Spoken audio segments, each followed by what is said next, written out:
It doesn't matter if you're rich or poor. In the Dominican Republic, everybody suffers when the lights go out, as it has every single day for decades. Regular blackouts, high operating costs for the distribution companies, and illegal connections are all reflections of a power sector in crisis.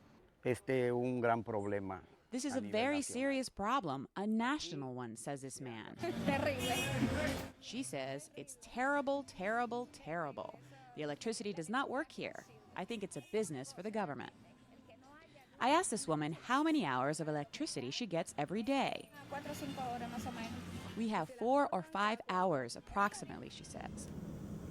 To understand the extent of the problem and to find out about possible solutions, we visited the AES Group's Andrés plant in Boca Chica, about 40 kilometers from the Dominican capital. Marco de la Rosa, CEO, told us about where the problems originated. When the AES Group came to the Dominican Republic in 1997, we found an energy sector that was plagued with structural problems. On the one hand, I'd say one of the greatest challenges is the theft of electricity. The energy sector has a loss of electricity of about 40%, but now we're also starting to develop natural gas for other industrial sectors. And as time passes, new alternatives are coming from the private sector. Natural gas is one of them.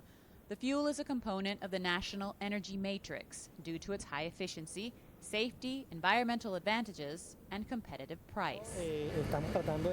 We're also trying to expand the use of natural gas for vehicles. In that sense, the master plan we've developed with several natural gas distribution companies at the local level is to build up to 40 stations for charging up vehicles in the next 3 years.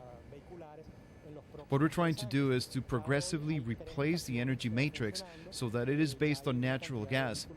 We are betting in favor of natural gas because we believe it is the fuel for the 21st century. De la Rosa told us the use of natural gas amounts to savings of up to 50% for industries, and motorists have reduced their costs by more than 1,000 pesos per day, or about $30. But no matter what private companies do, average citizens look for solutions that fit their budget. We visited a poor area of the capital, El Capotillo, minutes away from the city center. One resident explains the reality, because not all homes are officially connected to the grid. Here we don't pay for electricity, he tells us. So where do you take it from, I ask. We steal it from the other houses, he says. I ask him where the legal connection is, and he points it out. The thinnest wires, he adds, are the illegal ones. Others are, under the circumstances, more lucky. If you can buy a generator, you do, says this woman, but they are very expensive. A generator costs around $1,000. However, even if you can afford one, it's unlikely to last long. The frequent cuts and fluctuations will end up burning it out, so the investment ends up being higher than anticipated. And for those who want to pay lower bills in return for stable services, they're out of luck. It's a problem even President Leonel Fernández recognizes. It's clear that the Dominican Republic still has a structural problem in the energy sector, but we are making some progress. We have increased our production of electricity, and now we have to focus on changing or modifying our energy matrix to produce electricity. Our desire is to switch to natural gas and to low-sulfur coal so that it's environmentally friendly.